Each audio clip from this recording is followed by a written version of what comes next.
أعوذ بالله من الشيطان الرجيم. بسم الله الرحمن الرحيم. إن عدة الشهور عند الله 12 شهرا في كتاب الله يوم خلق السماوات والأرض منها 4 حرم ذلك الدين القيم فلا تظلموا فيهن أنفسكم وقاتلوا المشركين كافة كما يقاتلونكم كافة واعلموا أن الله مع المتقين. وقال رسول الله صلى الله عليه وسلم: إذا كان شهر رجب، فقال رسول الله صلى الله عليه وسلم: اللهم بارك لنا في رجب وشعبان وبلغنا رمضان، أو كما قال النبي صلى الله عليه وسلم. সকলে রসুলের উপরে দুরূদ শরীফ পড়ি। আল্লাহুম্মা সাল্লি আলা মুহাম্মাদিন ওয়া আলা آل محمد كما صليت على إبراهيم وعلى آل إبراهيم إنك حميد مجيد. اللهم بارك على محمد وعلى آل محمد كما باركت على إبراهيم وعلى آل إبراهيم إنك حميد مجيد. আলহামদুলিল্লাহ, আমরা সর্বপ্রথম সেই মহান রব্বে জাল্লা জালালুহু আম্মা নওয়ালুহুর শাহী দরবারে শুকরিয়া জ্ঞাপন করি, যিনি আমাদের সকলকে এই প্রচণ্ড শীতের মধ্যেও পূত পবিত্র হয়ে জুমার 2 রাকাত ফরজ নামাজ আদায় করার উদ্দেশ্যে মসজিদে সমবেত হওয়ার তৌফিক দান করেছেন। সেই মহান রব্বুল আলামিনের দরবারে শুকরিয়া জ্ঞাপন করি, আলহামদুলিল্লাহ। দুরুদ ও সালাম পেশ করি মানবতার মুক্তির দূত জনাবে রাসূলুল্লাহ সাল্লাল্লাহু আলাইহি ওয়াসাল্লামের উপর, যাকে আল্লাহ পাক রব্বুল আলামিন এই ধরাধামে প্রেরণ করেছিলেন এবং যিনি রজব মাস থেকেই রমজানুল মুবারকের প্রস্তুতি গ্রহণ করতেন। সে রসুলের উপরে দুরূদ শরীফ পড়ি সাল্লাল্লাহু আলাইহি ওয়াসাল্লাম। তো আল্লাহ পাক রব্বুল আলামিন পবিত্র কালামুল্লাহ শরীফের মধ্যে 114টি সূরা নাজিল করেছেন। সুবহানাল্লাহ। কতটি সূরা? 114টি সূরা। তার মধ্যে প্রত্যেক সূরার শুরুতে বিসমিল্লাহির রহমানির রহিম রয়েছে, ঠিক কিনা?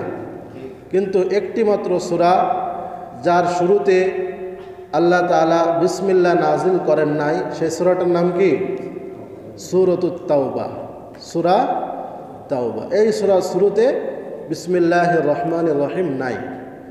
আর বিসমিল্লাহ বেশি রয়েছে সূরাতুন নামলের মধ্যে। বিসমিল্লাহির রহমানির রহিম কি রয়েছে? বেশি রয়েছে। এবং সেখানে বিসমিল্লাহ যেটা রয়েছে সেটা হযরত সুলাইমান আলাইহিস সালামের নিকট যখন রানী বিলকিস তিনি চিঠি লিখতেছিলেন এবং রানী বিলকিসের কাছে যখন সুলাইমান আলাইহিস সালাম চিঠি লেখেন, তখন ওই চিঠির শুরুতে যে বিসমিল্লাহির রহমানির রহিম লেখেন সেটাকে আল্লাহ তাআলা যখন বর্ণনা করছেন, তখন ওই পুরা চিঠিটার যে বর্ণনা সেটা আল্লাহ তাআলা করে দেন এবং সেখানেও বিসমিল্লাহির রহমানির রহিম রয়েছে। তো সূরাতুত তাওবা এটা হলো ফজিলতপূর্ণ একটি সূরা এবং এই সূরার মধ্যে আল্লাহ পাক রব্বুল আলামিন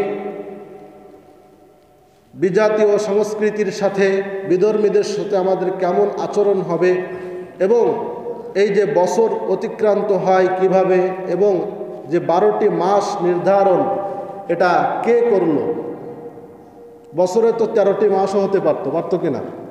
হতে পারতো না? 14 মাসও হতে পারতো। বা শুরুতে খ্রিস্টপূর্ব 2000 অব্দে 10 মাসে বছর ছিল। কত মাস? 10 মাস। 300 দিনে সেখানে বছর ছিল, 304 দিনে। তো এরপরে 12টি মাস আসলে কোথা থেকে আসলো এ সম্পর্কে আল্লাহ তাআলা সূরাতুত তাওবার শুরুতে তিনি বর্ণনা করেছেন। আল্লাহ তাআলা বলেন, ইন্না ইদ্দাতাশ শুহুরি ইনদাল্লাহি 12 শাহরা ফি কিতাবিল্লাহি ইয়াওমা খালাকাস সামাওয়াতি ওয়াল আরদা মিনহা আরবাআতুন হুরুম। তোমরা যে বছর গণনার মাধ্যম হিসেবে 12টি মাস পেয়েছ, 12টি মাসের মাধ্যমে তোমরা যে বছর গণনা করো, এই 12টি মাস আল্লাহ তাআলা ইয়াউমা খালাকাস সামাওয়াতি ওয়াল আরদা মিনহা আরবাআতুন হুরুম, আল্লাহ তাআলা এই আসমান এবং জমিনকে যেদিন থেকে সৃষ্টি করেছেন সেই দিন থেকে বছর গণনার মাধ্যম হিসেবে আল্লাহ তাআলা 12টি মাস আপনার আমার জন্য দিয়েছেন। আসমান এবং জমিন সৃষ্টি করতে আল্লাহ তাআলার অনেক বছরের প্রয়োজন না, বরং মুহূর্তের মধ্যেই আল্লাহ তাআলা এই আসমান এবং জমিনকে সৃষ্টি করতে পারেন। কিন্তু বান্দা যেন তার কাজের মধ্যে ধীর স্থিরতা অবলম্বন করে, তাড়াহুড়া যেন না করে, এটা বান্দাদেরকে শিক্ষা দেওয়ার জন্য আল্লাহ তাআলা এই আসমান এবং জমিনকে 6 দিনে সৃষ্টি করেছেন। আল্লাহ তাআলা বলেন, ইন্না ফি খালকিস সামাওয়াতি ওয়াল আরদি ওয়াখতিলাফিল লাইলি ওয়ান নাহার, তোমরা আসমান এবং জমিনের মধ্যে রাত দিন পরিবর্তন দেখো, রাত দিনের যে বিবর্তন দেখো, প্রথম রাত আসে, এরপর দিন আসে, আবার দিন চলে যায়, আবার রাত আসে, আবার এই যে বিবর্তন রয়েছে এই বিবর্তনের মধ্যে যারা আল্লাহ তাআলার কোরআন থেকে শিক্ষা গ্রহণ করতে চায় আল্লাহ তাআলা তাদের জন্য শিক্ষা রেখে দিয়েছেন। সুবহানাল্লাহ। এই আসমান এবং জমিনের মধ্যে পৃথিবী, এটা হলো এই মহাবিশ্বের ছোট্ট একটি গ্রহ। এরকম হাজারো লক্ষ কোটি গ্রহ আল্লাহ তাআলা এই সৌরজগতে সৃষ্টি করে রেখেছেন। আল্লাহ তাআলা সৃষ্টি করেছেন ফি সিত্তাতি আইয়াম, 6 দিনে। কত দিনে? 6 দিনে। 6 দিন কি আল্লাহ তাআলার প্রয়োজন ছিল? মুহূর্তের মধ্যেই আল্লাহ তাআলা কুন বলবেন, এর মাধ্যমেই ফায়াকুন, ওই জিনিসটা হয়ে যাবে। আল্লাহ তাআলা কোন শব্দ বলার প্রয়োজন হয় না, তিনি যখনই অভিপ্রায় করেন, কোনো বিষয়ের তিনি ইচ্ছা করেন, সঙ্গে সঙ্গে ওই বিষয়টা সংঘটিত হয়ে যায়। সুবহানাল্লাহ। তো এখানে কোন কেন বলা হয়েছে, এটা বান্দাদেরকে শিক্ষা দেওয়ার জন্য বা একটা জিনিসকে শব্দের মাধ্যমে, কথার মাধ্যমে বোঝানোর জন্য আল্লাহ তাআলা এই কোন শব্দটি তিনি ব্যবহার করেছেন। নচেত আল্লাহ তাআলার এই কোন শব্দেরও প্রয়োজন হয় না, বরং আল্লাহ তাআলা যখনই কোনো কিছু করার ইচ্ছা করেন ফায়াকুন, সঙ্গে সঙ্গেই সেটা হয়ে যায়। এই 12টি মাস আল্লাহ তাআলা সৃষ্টি করেছেন সৃষ্টির শুরু থেকে নিয়ে। তো তার মধ্যে একটি মাস হলো রজব মাস। কি মাস? রজব মাস। আরবি বছরের কততম মাস? রজব কততম? 7ম মাস। 7ম মাস কি? রজাবুল মুরাজ্জাব।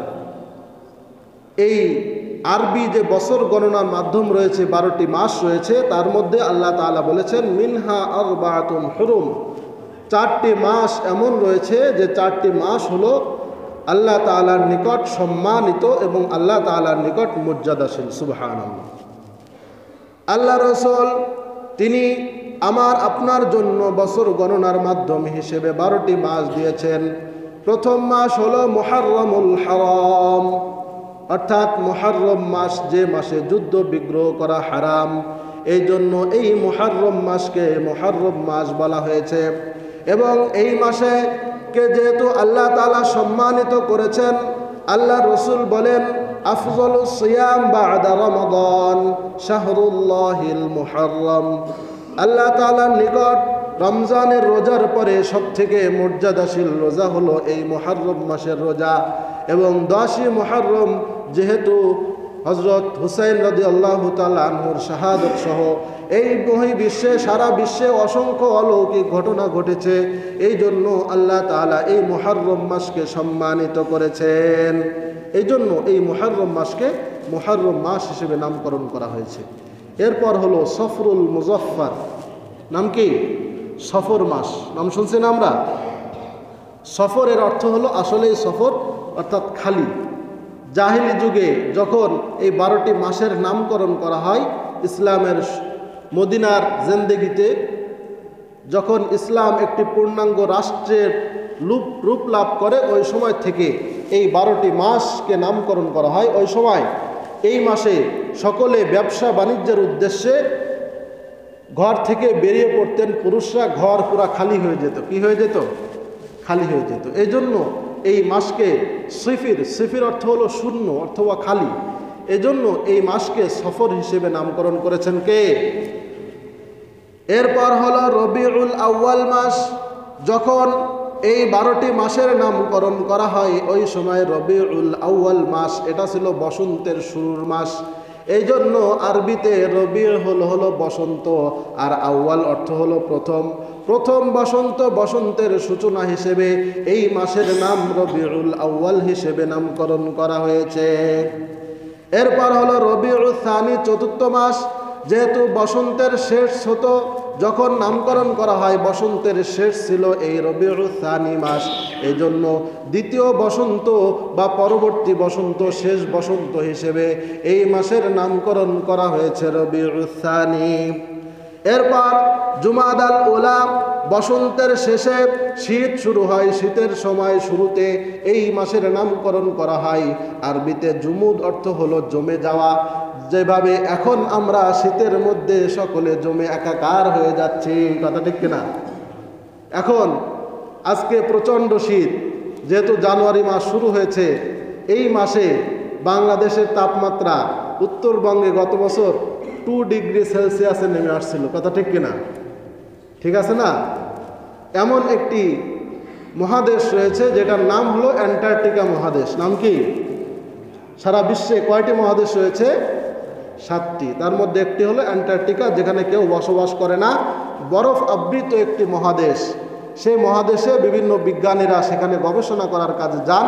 তাছাড়া বসবাসের উপযুক্ত সেটা না, পুরা মহাদেশটাই হলো বরফ আবৃত। এবং সেখান থেকে দুবাই, সংযুক্ত আরব আমিরাত তাদের পানির চাহিদা পূরণ করার জন্য 1 কিলোমিটার একটি বরফখণ্ড সেখান থেকে নিয়ে আসার একটি প্ল্যান করতেছে, যেটা তাদের দেশের পানির চাহিদা পূরণের অনেক সহায়ক হবে এবং তাদের পানি উৎপাদনে যে খরচটা হয় তার থেকে অনেক খরচ কম কি সেখানে লাগবে। আমাদের উপর আল্লাহ তাআলার একটি রহমত হলো যে বাংলাদেশে কি কোনো পানির সংকট আছে? নাই। কিন্তু সৌদি যান, আপনি মধ্যপ্রাচ্যে যান, সেখানে জ্বালানি তেলের থেকে পানির দাম বেশি, কথা ঠিক কিনা? আমরা যে পেট্রোল ডিজেল যেগুলো আমরা ব্যবহার করি আমাদের যানবাহন চালানোর জন্য, তার থেকে পানির দাম কি সেখানে বেশি। এই নিয়ামতকে আল্লাহ তাআলা আমার আপনার জন্য সহজ করে দিয়েছেন, সহজলভ্য করে দিয়েছেন। সকলে বলি আলহামদুলিল্লাহ। আল্লাহ তাআলা এই জুমাদাল উলা, আরবি যে 5ম মাস রয়েছে, এই 5ম মাস যখন সূচনা করা হয়, যখন নামকরণ করা হয়, ওই সময়টা ছিল শীতের শুরু। এই জন্য এটাকে জুমাদাল উলা বা জমাদিউল আউয়াল হিসেবে নামকরণ করা হয়। এরপর যখন শীতের শেষ ছিল, ওই সময় এই মাস ছিল 6ষ্ঠ মাস। এই জন্য এই মাসকে জুমাদাল উখরা বা জুমাদাল উখরা হিসেবে নামকরণ করা হয়। এর অর্থ হলো শীতের শেষ। এরপর 7ম মাস হলো রজবুল মুরাজ্জাব। রজব অর্থ হলো সম্মান করা, সম্মানিত। যেহেতু আল্লাহ তাআলা কোরআনে এই মাসকে সম্মানিত হিসেবে ঘোষণা দিয়েছেন, এই জন্য এই মাসকে নামকরণ করা হয়েছে রজবুল মুরাজ্জাব। কি নাম? রজবুল মুরাজ্জাব। কারণ আল্লাহ তাআলা এই সূরাতুত তাওবার 36 নং আয়াতের একটি অংশে আল্লাহ তাআলা বলেছেন যে মিনহা আরবাতুল হুরুম, আমি যে 12টি মাস তোমাদের বছর গণনার মাধ্যম হিসেবে সৃষ্টির শুরু থেকে দিয়েছি, এর মধ্যে 4টি মাস হলো সম্মানিত। সুবহানাল্লাহ। কয়টি মাস? 4টি মাস। তো মুফাসসিরিনে কেরাম বলেন সেই 4টি মাস হলো, প্রথম হলো যিলকাদা, নাম কি? দিলকাদ যেটাকে আমরা বলি। এরপর হলো দিলহিজ্জা, এরপর হলো মুহররম। এই লাগাতার 3 মাস। এরপর হলো রজবুল মুরাজ্জাব। সুবহানাল্লাহ। যে মাসে আমরা অবস্থান করতেছি। রজবের আজকে কত তারিখ? কত তারিখ? 2 তারিখ। তো এই রজব মাসকে আল্লাহ তাআলা সম্মানিত করেছেন সৃষ্টির শুরু থেকে নিয়ে। রজব মাসের পর যে মাস আসবে এই মাসটা হলো শাবানুল মুআজ্জম, অর্থাৎ এই মাসটা হলো শাখা প্রশাখা যুক্ত, বিস্তৃত। যেহেতু রমজানের শুরুর মাস, রমজানের পূর্বের মাস, এই মাসে আল্লাহ তাআলা তার রহমতকে সারা বিশ্বের সকল প্রাণীর উপর, সারা বিশ্বের সকল মানুষের উপরে বিস্তৃত করে দেন, শাখা প্রশাখার মতো ছড়িয়ে দেন। এই জন্য আল্লাহ রসুল এই মাসকে নামকরণ করেছেন শাবানুল মুআজ্জম। এরপর আল্লাহ তাআলা রমাদানুল মুবারক মাস দিয়েছেন। রমাদানুল মুবারক মাস, এটা হলো এই মাসের নামকরণ করা হয়েছে। রমাদান অর্থ হলো জ্বালিয়ে দেওয়া, পুড়িয়ে দেওয়া, ছারখার করে দেওয়া। যেহেতু আল্লাহ তাআলা এই মাসে মুমিন বান্দাদের যাবতীয় গুনাহকে তাদের উত্তপ্ত আগুনে যেভাবে মানুষকে ছারখার করে যায়, যেভাবে কোনো জিনিস দিলে সেখানে পুড়ে ছারখার হয়ে যায়, অনুরূপভাবে রমজানুল মুবারক মাসে রোজার মাধ্যমে আল্লাহ তাআলা বান্দার সকল গুনাহকে পুড়ে ছারখার করে দেন। এই জন্য এই মাসকে উত্তপ্ত করা বা আগুনে পোড়ানো হিসেবে নামকরণ করেছেন কে? রমাদানুল মুবারক। এরপর হলো শাওয়ালুল মুকাররম। শাওয়ালুল মুকাররম এটা হলো রমজানের পরবর্তী মাস, কথা ঠিক কিনা? এরপর যিকাদা। যিকাদা অর্থ হলো কাদাতুন, এর অর্থ হলো বসে থাকা। এই মাসে আরবের ওই সময়কার লোকজন তারা তাদের অবসর সময় কাটাতো। যেহেতু এটা হলো আশহুরে হুরুম, 4টি সম্মানিত মাসের মধ্যে প্রথম মাস হলো যিকাদা। এই জন্য এই মাসে তারা যুদ্ধ বিগ্রহতে লিপ্ত হতো না। জাহিলি যুগ থেকে নিয়ে এই মাসকে সম্মান করত। এই জন্য এই মাসের নামকরণ করা হয়েছে যিকাদা। এরপর দিল হিজ্জা, যেটা আরবি বছরের শেষের মাস। এই হিজ্জা নামকরণ করার কারণ হলো এই মাসে হাজি সাহেবরা হজ করার উদ্দেশ্যে মক্কা মদিনার উদ্দেশ্যে গমন করেন কিনা। আল্লাহ তাআলা আমাদের সকলকে বাইতুল্লাহ জিয়ারত করার তৌফিক দান করুন। সকলে বলে আল্লাহুম্মা আমিন। এই রজব মাসকে আল্লাহ তাআলা সম্মানিত করেছেন মিনহা আরবাতুন হুরুম, 4টি মাস সম্মানিত মাস। তার মধ্যে একটি হলো রজবুল মুরাজ্জাব। সম্মানিত হওয়ার আরও একটি কারণ হলো এই মাসে আল্লাহ তাআলা তার রসুলকে মেরাজের উদ্দেশ্যে 7 আসমানে নিয়ে গিয়েছিলেন। কোথায়? 7 আসমানে। এই রজব মাসেই আল্লাহ রসুল যখন তার বয়স 50 বছর, নবুয়াতের 10ম বছরে আল্লাহ রসুলের 2 জন শ্রদ্ধাভাজন এবং প্রিয় ব্যক্তিত্ব ওই সময়ের আল্লাহ রসুলকে যারা প্রোটেক্ট করতেন শত্রুদের থেকে, একজন হলেন তার সহধর্মিনী খাদিজাতুল কুবরা রাদিয়াল্লাহু তাআলা আনহা, আরেকজন হলেন চাচা খাজা আবু তালেব আলী রাদিয়াল্লাহু তাআলা আনহুর পিতা। এই 2 জনের 3 দিনের ব্যবধানে আল্লাহ তাআলা নিয়ে নেন, এই দুনিয়ার বুক থেকে বিদায় লাভ করেন। এই জন্য আল্লাহ তাআলা, যেহেতু অনেক সময় আমাদের কারোর যদি আত্মীয় স্বজন মারা যায়, আব্বা আম্মা মারা যায়, তখন আমরা বলি কিনা যে মামার বাড়ির থেকে একটু ঘুরে আসো, বা ফুফুর সঙ্গে যাও, তুমি একটু ঘুরে আসো, মনটা কি হয়ে যাবে? ভালো হয়ে যাবে। তো আল্লাহ তাআলাও আল্লাহ রসুলকে ঘোরানোর জন্য নিয়ে গিয়েছিলেন। এটাও একটি কারণ এই রজব মাসকে সম্মানিত করার। সুবহানাল্লাহ। আল্লাহ তাআলা সম্মান দিয়েছেন এই 4টি মাসকে। রজব মাসকেও আল্লাহ তাআলা সম্মানিত করেছেন, সম্মান দিয়েছেন। আর এই সম্মানের ক্ষেত্রে সম্মান হবে তখন যখন আমি আপনি এই মাসে ইবাদত বন্দেগী করব, ঠিক কিনা? ইবাদত বন্দেগী না করলে, যদি এই শীতের মধ্যে আমি আপনি ফজরের নামাজে উপস্থিত না হই, ইশার নামাজে মুসল্লি যদি খুঁজে না পাওয়া যায়, তাহলে এই রজব মাসের যে মর্যাদা সেটা কি বাকি থাকবে? থাকবে না। আল্লাহ রসুল বলেছেন কিয়ামতের ময়দানে কিছু লোককে আল্লাহ তাআলা বিনা হিসেবে জান্নাতে দিবেন। তার মধ্যে এক শ্রেণীর লোক হলো যে যারা উজু করেছে ইনদাল মাকারি, অর্থাৎ উজু করতে মন চায় না, কম্বলের নিচ থেকে উঠতে মন চায় না, তারপরও এই শীতের মধ্যেও, প্রচণ্ড শীতের মধ্যেও ওই ব্যক্তি উঠে আল্লাহ তাআলার ইবাদতের জন্য, ফজরের নামাজ জামাতে আদায় করার জন্য ইনদাল মাকারিহি, তার অনিচ্ছা সত্ত্বেও, তার মন চাচ্ছে না, কষ্ট হওয়া সত্ত্বেও ওই ব্যক্তি উজু করে মসজিদে উপস্থিত হলো, ওই ব্যক্তিকে কাল কিয়ামতের ময়দানে যখন সব অন্ধকার থাকবে, ওই ব্যক্তি ফজরের নামাজে আবসা দেখা যায়, ওই অবস্থায় যেভাবে মসজিদে এসেছে, আল্লাহ তাআলাও কাল কিয়ামতের ময়দানে প্রচণ্ড অন্ধকার হবে কিয়ামতের ময়দানটা, সেখানে আল্লাহ তাআলা ওই ব্যক্তিকে আলোর ব্যবস্থা করে দিবেন। সুবহানাল্লাহ। এই জন্য আল্লাহর রসুলকেও আল্লাহ তাআলা এই শীতের মধ্যে কম্বল মুড়ির থেকে ওঠার জন্য বলেছেন।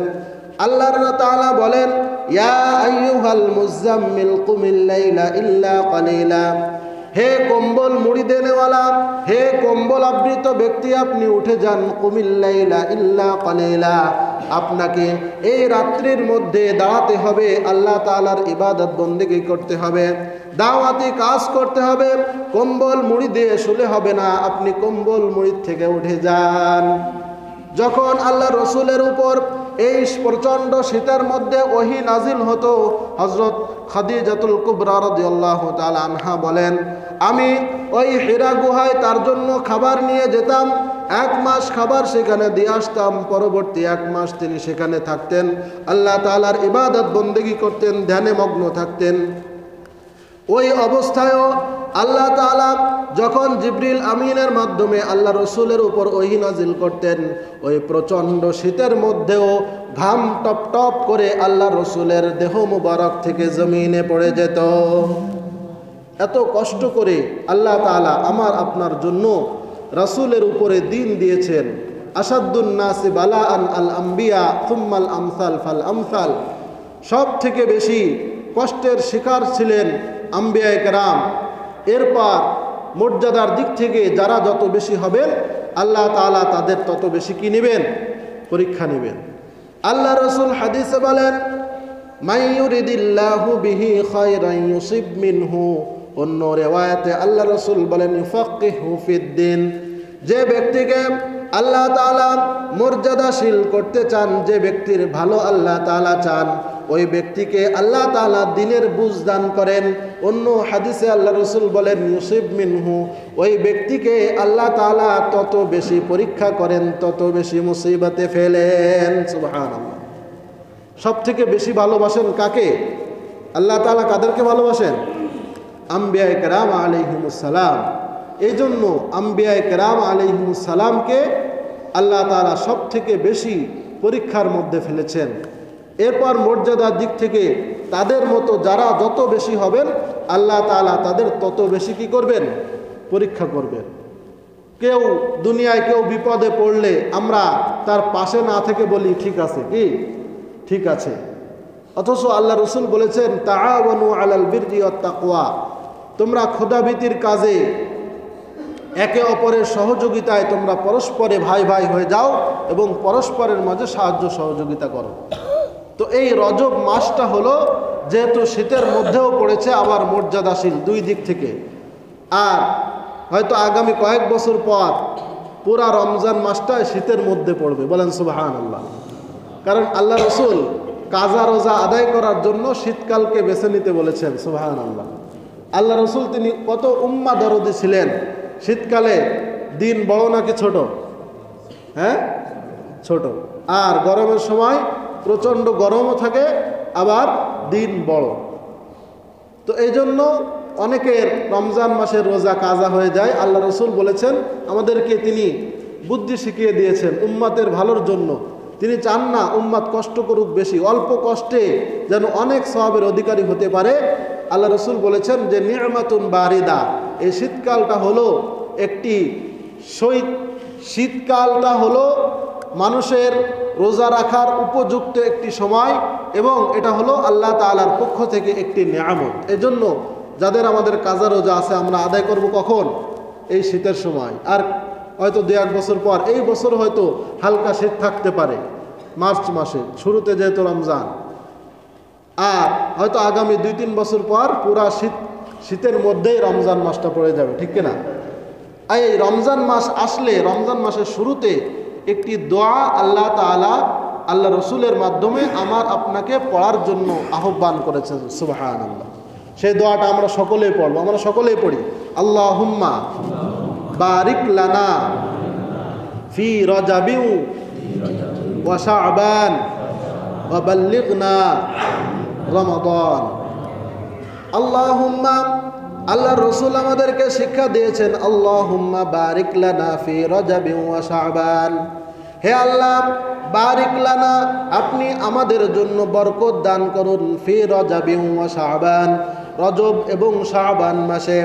এই রজব এবং শাবান মাসে আপনি আমাদের উপর বরকত নাজিল করুন, আমাদের উপর রহমত নাজিল করুন। ওয়া বাল্লিগনা রমাদান, এবং আমাদের সকলকে ফজিলতপূর্ণ মাস, মর্যাদাপূর্ণ মাস রমজান পর্যন্ত পৌঁছে দেন। সকলে বলি আল্লাহুম্মা আমিন। আল্লাহ তাআলা আমাদের সকলকে রমজান মাস পর্যন্ত হায়াত বৃদ্ধি করে দেন। সকলে বলে আমিন। যাদের ক্বাবলাল জুম্মাহ সুন্নাত বাকি আছে